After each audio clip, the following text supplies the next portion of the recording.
नमस्कार, आप सभी का स्वागत है टीएनपी न्यूज में। मैं हूं आपके साथ निधि उपाध्याय। नजर डाल लेते हैं उत्तर प्रदेश की खबरों पर। डिप्टी सीएम केशव प्रसाद मौर्य ने सपा मुखिया अखिलेश यादव पर तंज कसा है। मौर्य ने कहा कि जब उत्तर प्रदेश में दंगा, हिंसा और पत्थरबाजों के खिलाफ पुलिस कार्रवाई करती है तो अखिलेश यादव को बड़ा दर्द होता है। इसके पीछे कारण क्या है, आपको बता दें कि अखिलेश यादव ने लगातार प्रदेश में हिंसा करने वाले लोगों पर पुलिस की कार्रवाई के दौरान प्रदेश की सरकार पर सवाल खड़े किए हैं।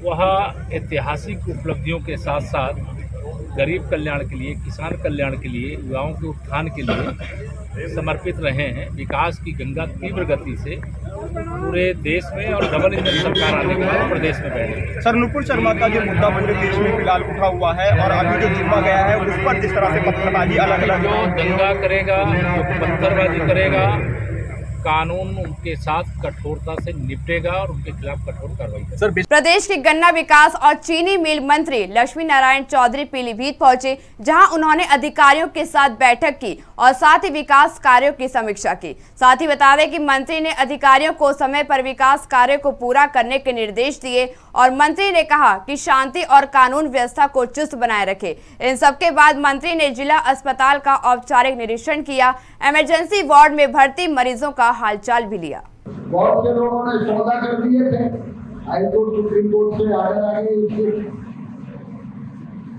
योगी जी ने नई फैक्ट्री भी खोली, पुरानी फैक्ट्री चालू की और कुछ का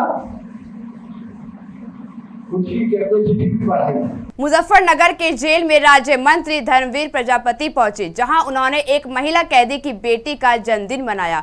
जिला कारागार में मनाए गए जन्मदिन का वीडियो सोशल मीडिया पर जमकर वायरल हो रहा है। इस दौरान राज्य मंत्री धर्मवीर प्रजापति ने कहा कि मुजफ्फरनगर आने पर मुझे पता लगा कि एक बच्चे का जन्मदिन है जिसकी मां जिला जेल में बंद है। यही पता चला कि उसके घर परिवार का कोई नहीं है और वह महिला अपने बच्चे का जन्मदिन मनाना चाह रही थी। यह जन्मदिन उस बच्चे का पहला जन्मदिन है। हमने बच्ची का केक काटा है। प्रदेश सरकार के सहकारिता राज्य मंत्री स्वतंत्र प्रभार जेपीएस राठौर और राज्य मंत्री सोमेंद्र तोमर बांदा पहुंचे, जहां उन्होंने कर विशिष्ट मंडी खोराड़ा नवनिर्मित गोदामों का लोकार्पण किया। इस पूरे कार्यक्रम के दौरान बांदा चित्रकूट सांसद आर.के. पटेल, जिलाधिकारी अनुराग पटेल समेत जनप्रतिनिधि मौजूद रहे। राज्य मंत्री ने कार्यक्रम में कहा कि किसानों की आय दोगुनी करने के प्रयास में प्रदेश की सरकार निरंतर कार्य कर रही है। इससे किसानों को हर प्रकार की सुविधा उपलब्ध होगी। मंडी स्थलों का विस्तार होने से और नई मंडियां बनने से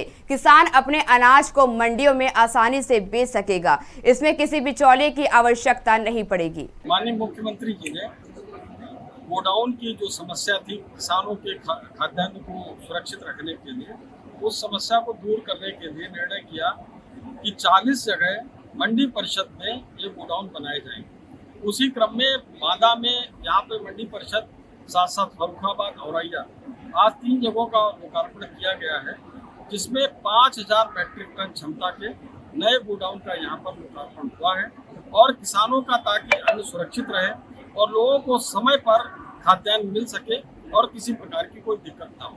पैगंबर मोहम्मद पर विवादित टिप्पणी का मामला गर्माता ही जा रहा है। प्रदेश में कानपुर, मुरादाबाद, प्रयागराज के अटाला समेत कई इलाकों में हिंसक घटनाएं सामने आई हैं। इसके बाद अराजक तत्वों पर योगी सरकार का बुलडोजर लगातार गरज रहा है। इसी बीच बसपा सुप्रीमो मायावती ने ट्वीट कर सरकार पर निशाना साधा है। मायावती ने ट्वीट कर लिखा कि यूपी सरकार एक समुदाय विशेष को टारगेट करके बुलडोजर विध्वंस और अन्य द्वेषपूर्ण आक्रामक कार्रवाई कर विरोध को कुचलने और भय का जो माहौल बना रही है, यह अनुचित और अन्यायपूर्ण है। घरों को ध्वस्त करके पूरे परिवार को टारगेट करने की दोषपूर्ण कार्रवाई का कोर्ट जरूर संज्ञान ले। देश भर में जुमे की नमाज के बाद हिंसक प्रदर्शन हुए थे। इसको लेकर प्रदेश में प्रशासन सख्त है और वह लगातार आरोपियों पर कार्रवाई कर रहा है। ऐसे में सपा विधायक आजम खान ने इस मामले में अपनी चुप्पी तोड़ी है। आजम खान ने इस पूरे विवाद पर कहा कि मेरे नबी की तौहीन करने वालों का नाम लेना भी गुनाह है। नफरत को नफरत से नहीं, प्यार से जीता जा सकता है।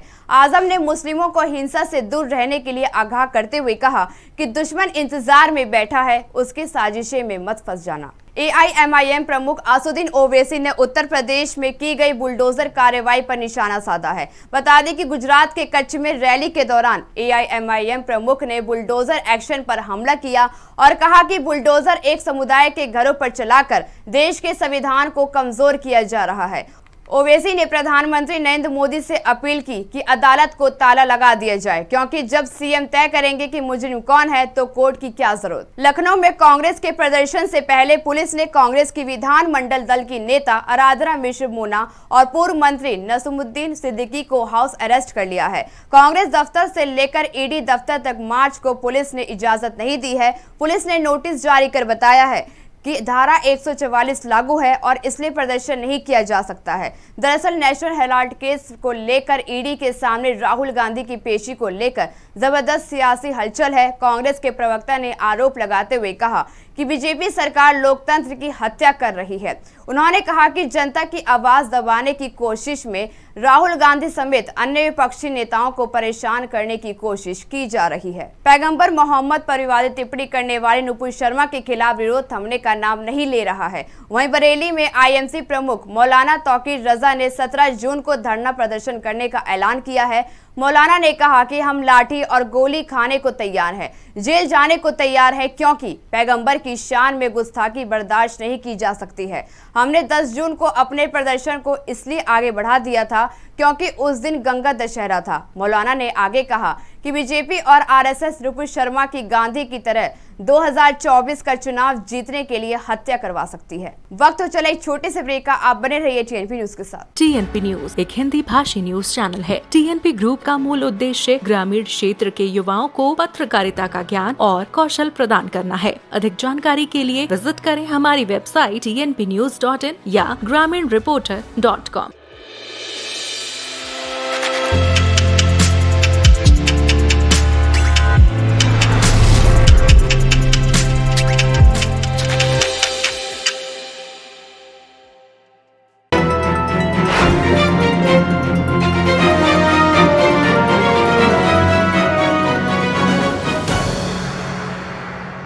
ब्रेक के बाद एक बार फिर से आपका स्वागत है TNP न्यूज में। तो चलिए खबरों की ओर रुख कर लेते हैं। सपा विधायक आजम खान लोकसभा उपचुनाव का प्रचार प्रसार कर रहे हैं और इसी कड़ी में सपा विधायक रामपुर पहुंचे, जहां उन्होंने सीतापुर जेल को सुसाइड जेल बताया और कहा कि उन्हें और उनके परिवार को वहां इसलिए रखा गया था कि हम लोग खुद खुशी कर ले।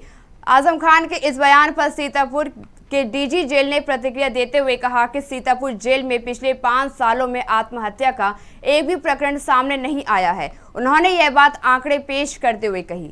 मुरादाबाद में जुमे की नमाज के बाद प्रदर्शन करने वालों को पुलिस ने गिरफ्तार किया। इसके बाद सपा विधायक कमाल अख्तर और पार्टी के अन्य नेता पैरवी करने के लिए पुलिस लाइन पहुंच गए, जहां सपा नेताओं की थाने के CO से कहासुनी हो गई। CO ने विधायक से यहां तक कह दिया कि तुरंत पुलिस लाइन से बाहर हो जाए, वरना बिठाने की और जगह भी है हमारे पास। इसके बाद विधायक और नेता चुपचाप गाड़ी में बैठकर चले गए। योगी सरकार का खौफ इस कदर अपराधियों और माफियाओं के बीच में बैठ गया है कि मात्र नोटिस मिलने पर ही खुद ही अपना अवैध निर्माण ढहा रहे हैं। इसी कड़ी में सपा के विधायक महबूब अली ने अपने ही आवास के आगे हुए अवैध कब्जे को खुद ही तुड़वा दिया। बता दें कि 8 जून को नगर पालिका प्रशासन ने उनके आवास के बाहर अतिक्रमण हटाने से संबंधित नोटिस चस्पा किया था। इसके बाद से राजनीतिक गलियारों में हड़कंप मच गया। प्रशासन के इस नोटिस में आदेश नहीं मानने पर FIR दर्ज करने के साथ ही अवैध कब्जे पर बुलडोजर चलाने की चेतावनी दी गई थी। योगी सरकार पर्यटन को बढ़ावा देने के लिए पर्यटकों को सभी सुविधाएं मुहैया कराने के लगातार काम कर रही है और आगरा प्रदेश में पर्यटन का प्रमुख केंद्र है।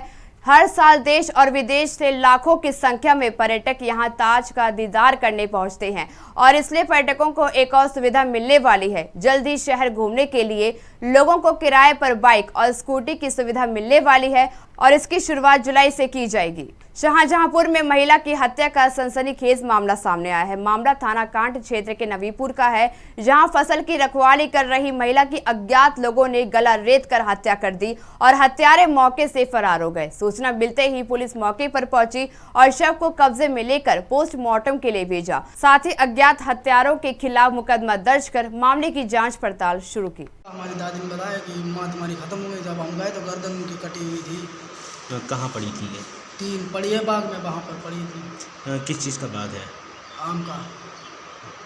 काय से मारा गया ये कुछ? अब यही तो पता नहीं काहे से मारा गया, वहाँ कुछ मिले नहीं। महिला जिसकी आयु लगभग 43 से 44 वर्ष है, उसकी गला रेत करके हत्या कर दी गई है। इस संबंध में थाना कांट पर मुकदमा अपराध संख्या 301 पंजीकृत किया गया है, धारा 302 आईपीसी के तहत। मृतका का शव जो है पंचायतनामा करके उसको पोस्टमार्टम के लिए भेज दिया गया है और अन्य विधिक कार्रवाई की जा रही है। प्रदेश में लोगों को गर्मी से राहत नहीं है। मौसम विभाग के अनुसार पूर्वी उत्तर प्रदेश के कई जिलों में रविवार को बादल रहे, साथ ही पूर्वी यूपी के आसमान पर बन रहे मानसून का असर 14 जून तक दिखने लगेगा। तापमान 41 डिग्री के आसपास रहने की संभावना है। 17 जून को मानसूनी बारिश हो सकती है। 2 से 3 चरणों में बरसात की संभावना है। ऐसा मौसम अगले 2 से 3 दिनों तक बना रहेगा। मौसम विभाग के अधिकारियों ने बताया कि रात में तापमान अधिक होने से दिन में गर्मी ज्यादा सता रही है। मानसून आने के पहले ऐसी स्थितियां बनती ही हैं। उत्तर प्रदेश के बुलेटिन में इतना ही। बाकी देश और दुनिया की तमाम खबरों के लिए आप देखते रहिए TNP न्यूज और खबरों को विस्तार से जानने के लिए आप हमारी वेबसाइट पर भी लॉगिन कर सकते हैं। हमारी वेबसाइट है www.tnpnews.in। नमस्कार।